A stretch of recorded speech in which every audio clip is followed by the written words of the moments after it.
Baik, perkenalkan nama saya Laris Destriana dengan NIM belakang 085 yang akan menjelaskan mengenai dilema pemekaran Kalimantan Utara, dinamika politisasi birokrasi, dan sengketa aset pelabuhan Tengkayu 1 dan 2. Proses pembentukan wilayah baru di Indonesia telah menjadi fokus utama dalam pelaksanaan desentralisasi otonomi daerah sejak masa reformasi. Selain itu, implementasi pembentukan wilayah baru seringkali tidak berjalan lancar. Terjadinya benturan kepentingan antara pemerintah daerah yang baru dengan wilayah asalnya, serta memunculkan beragam masalah administrasi dan juga politik yang menjadi perhatian penting. Dan salah satu contoh nyata dari permasalahan ini yaitu saya mengambil terkait dengan pembentukan Provinsi Kalimantan Utara pada tahun 2012 yang memisahkan diri dari Provinsi Kalimantan Timur.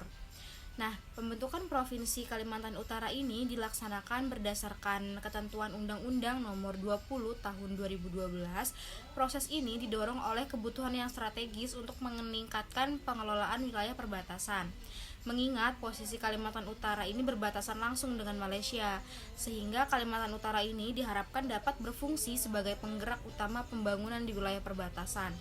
Tetapi berbagai konflik administrasi dan juga politisasi birokrasi ini muncul sehingga terkait dengan pengelolaan aset yang strategis seperti Pelabuhan Tengkayu 1 dan 2 yang terletak di Kota Tarakan yang memiliki fungsi sebagai pusat distribusi barang di Kalimantan Utara serta menjadi sumber pendapatan yang penting.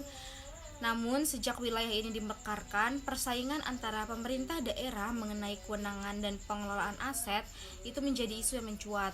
Namun setelah pemekaran terjadi sengketa antara pemerintah Kota Tarakan dan pemerintah Provinsi Kalimantan Utara terkait dengan hak pengelolaan dan pelabuhan. Nah, sehingga sengketa ini mencerminkan adanya tarik-menarik kepentingan politik dan juga ekonomi antara pemerintah daerah yang lama dengan daerah yang baru.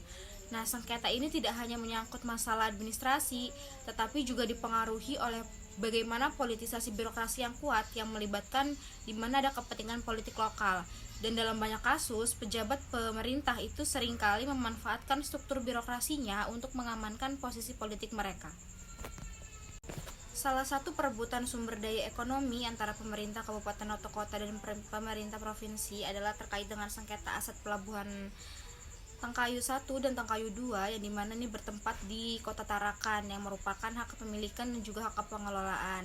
Nah, terkait dengan adanya perbedaan pendapat tentang penafsiran undang-undang oleh elit politik baik pemerintah Kota Tarakan maupun pemerintah Provinsi Kalimantan Utara ini mencakup berlarut-larut sehingga puncaknya itu terjadi pada tahun 2017 yang diselenggarakan oleh pemilihan kepala daerah yang serentak di mana di Kota Tarakan. Fenomena ini dipertegas saat Pilkada serentak tahun 2020 di mana Kalimantan Utara ini diselenggarakan pemilihan gubernur dan sengketa aset pelabuhan tersebut menjadi bahan kampanye oleh salah satu kandidat. Nah, itu mungkin dari politisasi birokrasinya terkait dengan adanya janji kampanye yang dilakukan oleh calon gubernur Kalimantan Utara. Nah, jadi terdapat 3 upaya yang dapat dijadikan resolusi yang sudah saya jelaskan tadi juga terkait dengan resolusinya, yaitu yang pertama pembentukan perunda di mana hak kelola pelabuhan ini diserahkan kepada pemerintah Kota Tarakan dan hak pembangunan aset pelabuhan secara fisiknya itu ditangani oleh pemerintah Provinsi Kalimantan Utara. Yang kedua yaitu pembentukan Persroda.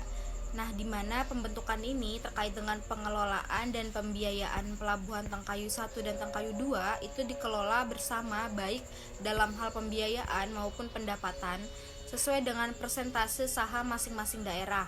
Yang ketiga, apabila kedua hal tersebut di atas masih terkendala undang-undang, maka kedua belah pihak boleh mengajukan revisi Undang-Undang Nomor 23 Tahun 2014 agar mengatur secara detail terkait dengan pengelolaan aset bagi daerah otonom baik. Nah, mungkin itu saja yang bisa dapat saya sampaikan, kurang lebihnya mohon maaf. Wassalamualaikum warahmatullahi wabarakatuh.